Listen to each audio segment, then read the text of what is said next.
सिर्फ मेरी एक रात के फैसले ने मेरी ज़िंदगी बदल दी कि मैं अपनी फैमिली, अपना कंफर्ट जोन सब पीछे छोड़ के जर्मनी आ गया। क्या था वो मेरी एक रात का फैसला जिसने मेरी ज़िंदगी बदल दी? जानिए इस वीडियो में मेरी पूरी कहानी। वो रात दिसंबर की थी जब मेरे एग्ज़ाम ख़त्म हो गए थे और मुझे कुछ समझ नहीं आ रहा था कि मुझे आगे क्या करना है। तो मैं उदास बैठा हुआ था, तो मैंने अपनी एक नोटबुक उठाई और पेन लिया और साथ कुछ लिखना स्टार्ट कर दिया। मैं लिखता रहा। मुझे पता ही नहीं चला, मैंने 3-4 पेजेस अपनी सिचुएशन पे लिख दिए।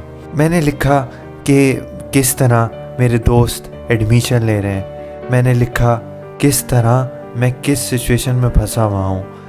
मैंने लिखा कि मुझे क्या है, मैं फ़ैसला क्यों नहीं कर पा रहा।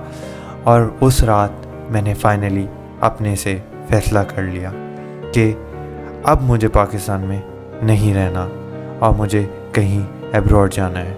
तो उसके बाद मैंने अपनी रिसर्च शुरू कर दी। मैंने अपनी रिसर्च की और सारी कंट्रीज़ में से फ़िनलैंड की रिक्वायरमेंट्स आसान थी और मैंने उसको डिसाइड कर लिया। उसका प्रोसेस ये था कि पहले आपको उसका एग्ज़ाम देना पड़ता है, तो मैंने एग्ज़ाम की तैयारी स्टार्ट कर दी। फिर मैंने दिसंबर में अपना एग्ज़ाम दिया।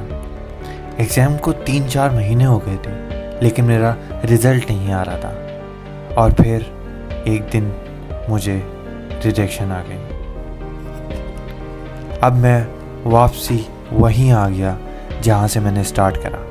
मुझे फिर बहुत स्ट्रेस होने लगा कि क्या करूं, क्योंकि मुझे अब समझ नहीं आ रहा था। इतना टाइम वेस्ट हो गया था कि अब मुझे क्या करना चाहिए। फिर एक दिन जब मैं YouTube स्क्रॉल कर रहा था तो मेरे सामने हसीब की वीडियो आई, जिसके अंदर वो जर्मनी के बारे में बता रहा था।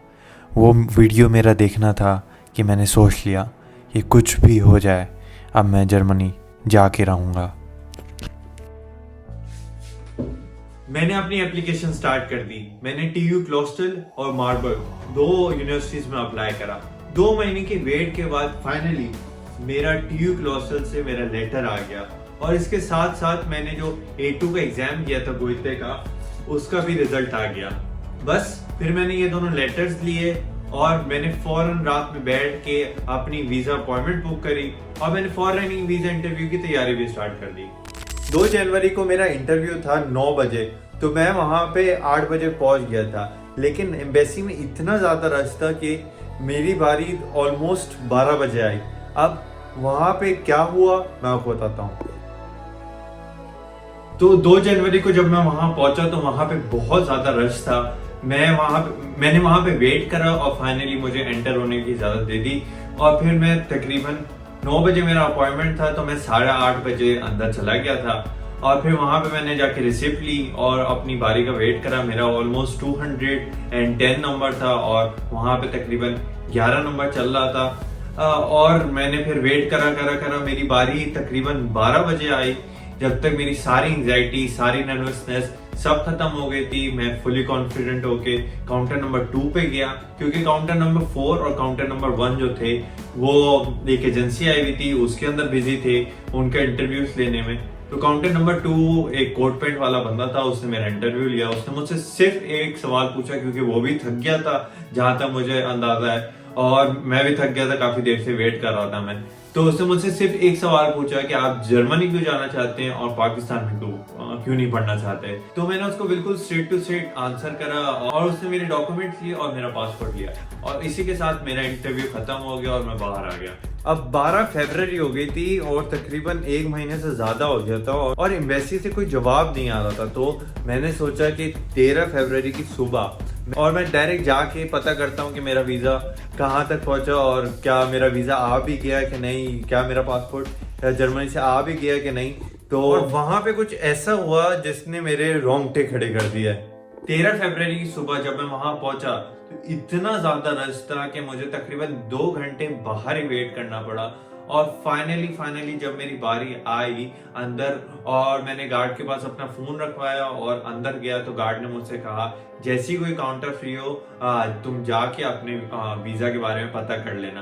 काउंटर नंबर 4 जैसे ही फ्री हुआ है मैं फौरन काउंटर नंबर 4 के पास गया हूँ और उसको मैंने अपना रिसीविंग स्लिप दी है, और वो जैसी अंदर गई है इसका मतलब मुझे समझ आ गया था कि मेरा पासपोर्ट आ गया है। अब वीजा लगा कि नहीं लगा, इसी की वजह से मेरा दिल इतनी तेज धड़क रहा था कि मुझे समझ नहीं आ रहा था कि वो फट ही ना जाए। और फिर वो मेरा पासपोर्ट लेके वापसी आ गई। उस वक्त जो मेरी हालत थी वो मैं आपको एक्सप्लेन कर नहीं सकता क्या मेरी हालत थी कि वीजा लगा होगा कि नहीं होगा।